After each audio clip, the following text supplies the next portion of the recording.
मैं ये कह रही हूं कि राहुल गांधी जब हर बात पर लिखते हैं, प्रियंका गांधी हर बात पर लिखती हैं, तो बांग्लादेश पर बोलने में समस्या क्या है? नहीं, बांग्लादेश पर हमारे बोलने से समस्या हल हो जाएगी। नहीं होगी, नहीं होगी। उसके बावजूद हर बात पर बोलते हैं ना राहुल गांधी, हर बात पर बोलते हैं ना राहुल गांधी, प्रियंका गांधी बोलते हैं ना, तो फिर बांग्लादेश पर चुप्पी क्यों? मजबूरी है कोई वोट बैंक की? मजबूरी है कोई वोट बैंक की प्रियंका जी? तो खुलकर बोलिए कि मजबूरी है वोट बैंक की, नहीं बोलेंगे हम, खुलकर खेलिए ना, फिर किसने मना किया? हमें खुलकर खेलना भी नहीं है, हमको अपना दर्द भी दिखाना है, लेकिन हम दर्द भी नहीं महसूस कर रहे। हिंदुस्तान का झंडा नहीं लहराते। ये वही लोग हैं जो संविधान को नहीं मानते और संविधान को कुचलने की कोशिश करते हैं। ये वही लोग हैं जिनके सांसद कहते हैं कि हम संविधान बदलना चाहते हैं। ये वही लोग हैं जो इस देश में एकता नहीं रहना चाहते। ये वही लोग हैं जो आज कहते हैं कि जहां जहां उपचुनाव है वहां जाति और धर्म के आधार पर पोस्टिंग की जाएगी। ये वही लोग हैं जो कहते हैं 80 और 20 की राजनीति होगी। ये वही लोग हैं जो शमशान और जो कब्रिस्तान की राजनीति करते हैं। पूछे इनसे सवाल, क्या ये विभाजन नहीं है? ये विभाजन देश के अंदर कर रहे हैं और ये देश को कमजोर करने की कोशिश कर रहे हैं। आज क्या सीमाएं सुरक्षित है? आज भी एक हमारे जो है सिपाही शहीद हो गए। मैं पूछना चाहती हूँ किस दम पर ये बोलते हैं कि हम जो है देशभक्त हैं, जब करने का समय आता है तो कहीं पीछे हट जाते हैं। इनकी एक सांसद लिखती है तैयार हो जाओ, तलवार उठा लो। अरे किससे कह रही हो तलवार उठाने के लिए? आप कहो ना जैसा ऐसे तलवार उठाए। अच्छा, उन गरीब बच्चों से आपने बहुत सारी बातें बोली, आपने बहुत सारी बातें बोली। अनिरुद्ध प्रताप सिंह इस पर प्रतिक्रिया देना चाह रहे हैं, लेकिन इसके साथ साथ क्या प्रतिक्रिया देंगे? मैं बता रही हूँ ना आपको, क्यों आप दे सकती है वो नहीं दे सकते। आजादी की लड़ाई में खड़े मोतीलाल नेहरू कमेटी की सिफारिशें आपने पढ़ी हैं प्रियंका जी? मोतीलाल नेहरू कमेटी की सिफारिशें पढ़ी है आपने? नहीं पढ़ी है तो आप कहेंगे मैं आपको पढ़ के सुनाऊंगी कि उस कमेटी की सिफारिशें क्या थी। अनिरुद्ध जी अपनी बात को पूरा करेंगे, सिर्फ बोलने से नहीं होता है मैम।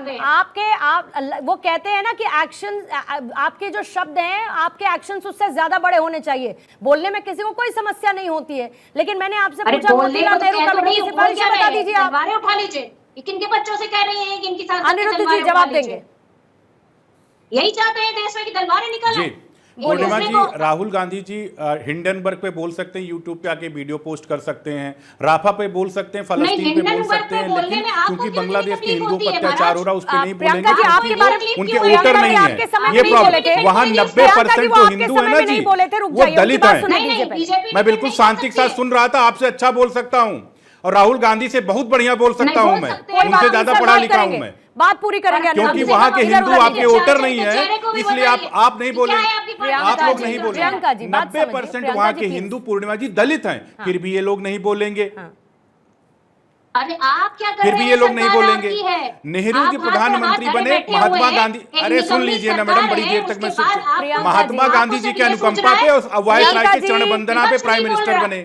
प्रियंका जी आपसे ज्यादा और राहुल गांधी से अच्छा पढ़ा लिखा हूं मैं और बहुत अच्छे से बोल सकता हूं मैं। प्रियंका जी एक सेकंड, राहुल गांधी पर उतनी डिग्री नहीं होगी जितनी मेरे पास में है, इसलिए शांत रहिए प्रियंका जी। कौन किससे ज्यादा पढ़े लिखे का कंपटीशन नहीं है यहाँ पर, है ना, उसको छोड़ देते हैं।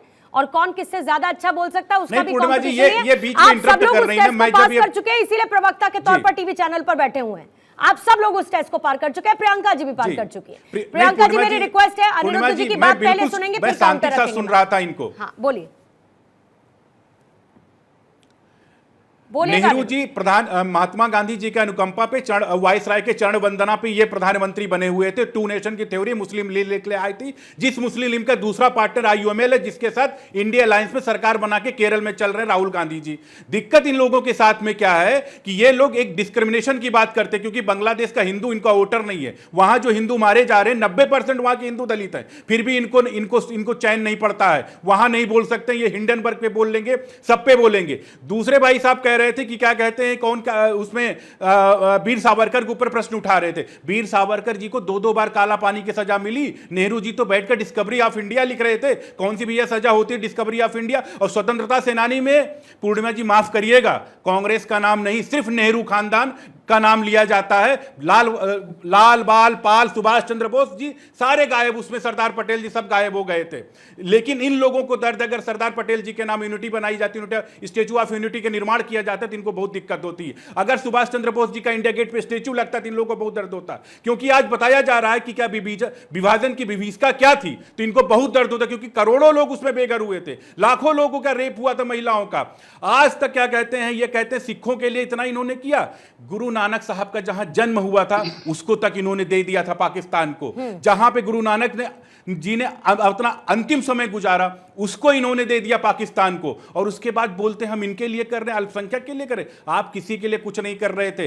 ये नेहरू जी का और उनकी डायनेस्टी ऑफ पॉलिटिक्स का एक हिस्सा है कि केवल वो अपने लिए जिए, अपने लिए ही काम किए और अपने लिए करते आ रहे हैं, और इनको देश से नफरत होता चला। राहुल गांधी की आप हरकतें देखिए, कभी वो देश की इकोनॉमिकल स्टेबिलिटी करते हैं, कभी वो एनार्की फैलाने की बात करते हैं, कभी देश को जाति में बांटने की बात करते हैं। ये सारी चीजें करते हैं ताकि देश एक इनएस्टैब्लिश कंडीशन में रहे। और वो उनकी बातें भाजपा के विरोध और मोदी का विरोध कितना भी करे, भाई करो ना, हर कोई जवाब देने के लिए बैठा है, लेकिन वो विरोध करते करते देश का विरोध करते हैं। उनके मन का नफरत निकल के आता है और उनके प्रवक्ता आके चैनल में उन्हीं का उसी लाइन पे बात करते हैं कि जहां पे देश का विरोध निकलता है। इसका जवाब ले लेते हैं, इसका जवाब ले लेते हैं। पहले मोहम्मद आजम जी आपसे ले लेती हूँ, फिर प्रियंका जी आपसे, फिर अभय जी आपके पास आऊंगी। आजम साहब, बस एक बहुत छोटा सा सवाल है भाजपा प्रवक्ता से, आखिर स्वतंत्रता आंदोलन का मूवमेंट कांग्रेस के हाथ में क्यों गया? आरएसएस और हिंदू महासभा इतनी ही सक्रिय थी तो वो आंदोलन उनके हाथ में गया कैसे? कहीं न कहीं आरएसएस किसी के हाथ में कोई स्वतंत्रता आंदोलन नहीं दिया गया था। शायद आपको स्वतंत्रता का इतिहास नहीं पता। नहीं, किसके हाथ में जाना चाहिए? फिर किसके हाथ में जाना चाहिए आजम साहब? किसके हाथ में? आजम साहब किसके हाथ में जाना चाहिए ये बताइए। आजम साहब किसके हाथ में जाना चाहिए ये तो बता दीजिए। माफी लिखेगा आजम साहब किसके हाथ में जाना चाहिए, किसके हाथ में जाना चाहिए ये तो बता दीजिए सर। नहीं, मेरा सवाल है कि आखिर वो मूवमेंट कांग्रेस के हाथ में कैसे गया? अगर आरएसएस और हिंदू महासभा बहुत मुस्तैदी से लड़ रही थी तो आंदोलन गया कैसे कांग्रेस के हाथ में? यकीनन कहीं 1857 को मुस्लिम लीग क्या कह रही थी आजम खान जी? माफी मांग रहे थे। ये तो वीर सावरकर जी की अहम भूमिका रही। उन्होंने 1857 के क्रांति को जनता के बीच में पहुंचाया। जो लड़ रहा था उसके हाथ में आंदोलन गया और जो लड़ेगा वही जीतेगा। हाँ, ये लड़ रहे थे, अच्छा ठीक है, देश का। ठीक है, बीच में नहीं। अनिरुद्ध जी जवाब दीजिएगा, पहले प्रियंका जी को भी सुन लीजिए, फिर आपके पास दोनों के लिए काउंटर रहेंगे। प्रियंका जी। देखिए पूर्णिमा जी, अभी यहाँ पर ये जो प्रवक्ता है भारतीय जनता पार्टी के, इनको नहीं पता कि स्वतंत्रता सेनानी और भी थे, तो वो थोड़ा पढ़ा लिखा करें तो पता चल जाएगा कि इस देश में स्वतंत्रता सेनानी है और सबकी जयंती होती है, सबकी पुण्यतिथि होती है, और इन्हें नहीं पता। अच्छा पढ़ा लिखा शर्म की बात है। नहीं, आपके लिए शर्म की बात है। अगर आपको लगता है कि सिर्फ कांग्रेस पार्टी का ही योगदान था तो आपको शर्म की बात है। नहीं, राहुल गांधी जी को पढ़ाइए, डिग्री उनके लेके आइए, पढ़ा लीजिए। सोनिया गांधी जी ने टाइपो एरर बता दिया था कि टाइपो एरर है कि हमारी डिग्री जो है हार्वर्ड की टाइपो एरर में है। डिग्री आपकी जो है उस समय की जो मंत्री थी उनके पास नहीं थी डिग्री, प्रधानमंत्री मिली, राहुल गांधी की डिग्री नहीं मिली। जाति तो अपनी बता नहीं पा रहे राहुल गांधी। अरे भाई, आपकी भी डिग्री ढूंढनी पड़ेगी तो आपकी भी डिग्री नहीं मिल पाएगी। हकीकत ये भारतीय जनता पार्टी में किसी की डिग्री नहीं मिलती है। हमारी डिग्री मिल जाएगी, इंजीनियरिंग कॉलेज में मिल जाएगी, बड़े-बड़े मिलेगी। राहुल गांधी से करना ढूंढ लेंगे। मैंने पहले भी दोहराया, इस बात को फिर दोहरा रही हूँ कि आप सब लोग काबिल हैं, इसीलिए स्पोक्स पर्सन बनकर बैठे हैं। मैम इस पर नहीं जाते हैं ना आप, क्यों पर्सनल अटैक फिर वो काउंटर रखेंगे? नहीं, पूर्णिमा जी बिल्कुल सही कह रही है कि इससे कोई मतलब नहीं निकलता, क्योंकि इस देश में कुछ भी चलता है, आपको डिग्री की जरूरत नहीं पड़ती है। मैं सिर्फ इतना कहना चाहती हूँ, टू नेशन थ्योरी किसकी थी ये बता दे अनिरुद्ध जी, अगर इन्होंने पढ़ाई लिखाई की है। कौन था टू नेशन थ्योरी का सपोर्टर? मुस्लिम लीग इनकी कोई योगदान क्यों नहीं है देश की आजादी में? केरल में आईयूएमएल के साथ सरकार चला रही है। नहीं, क्यों मुखबरी कर रहे थे? ये जो है देश में जब मूवमेंट चल रहा था स्वतंत्रता आंदोलन का, तो ये किसकी मुखबरी कर रहे थे? अच्छा, मोतीलाल नेहरू जी किसका केस, अगर यही बोलना किसका केस लड़ रहे थे? मोतीलाल नेहरू जी के बारे में, नेहरू जी वो विजनरी नेता है जिन्होंने उस समय में आया। जवाहरलाल नेहरू किसका केस लड़ रहे थे भाई? कौन सा अमीर आदमी था भारत का जितना पैसा देता था केस लड़ने का? अरे आपको शर्म नहीं आती? आपको ये नहीं पता है कि आईएन किसने बनाया, आईटीज किसने बनाया, किसने बनाया? काकोरी कांड का वकील कौन था? प्रियंका, आपको पता है? प्रियंका जी ऐसी नवरत्न बता दीजिए जो आपने बनाया हो। आपने सिर्फ पीएसयू बेचने का काम किया। मैं ये पूछ रही हूँ कि क्यों ये आरोप आकर लगते रहते हैं कि कांग्रेस ने अलगाववाद को बढ़ावा दिया? पाकिस्तान का जिक्र होता है तो ये कहा जाता है कि कांग्रेस ने ऐसा नासूर दिया जिसका दंश आतंकवाद के रूप में भारत आज तक झेल रहा है। नेहरू जी की जो सिफारिशें थी, विभाजन का वो आधार बना, नेहरू जी ने जो फैसले लिए उसके बाद पीओके हमारे हाथ से चला गया। मैं ये कह रही हूँ कि क्यों उन फैसलों का एनालिसिस आज की तारीख में इस बात को लेकर होता है कि फैसले गलत थे, अप्रोच गलत थी, इंटेंशन गलत थी।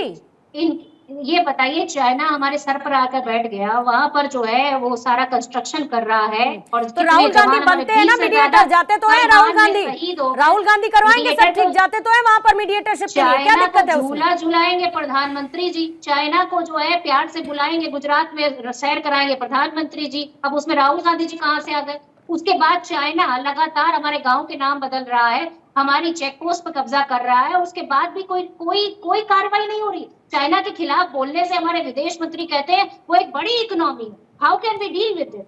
तो सबसे बड़ी कमजोर पार्टी आज कौन है? भारतीय जनता पार्टी है, और इसको देश से किसी तरह का कोई लगाव नहीं।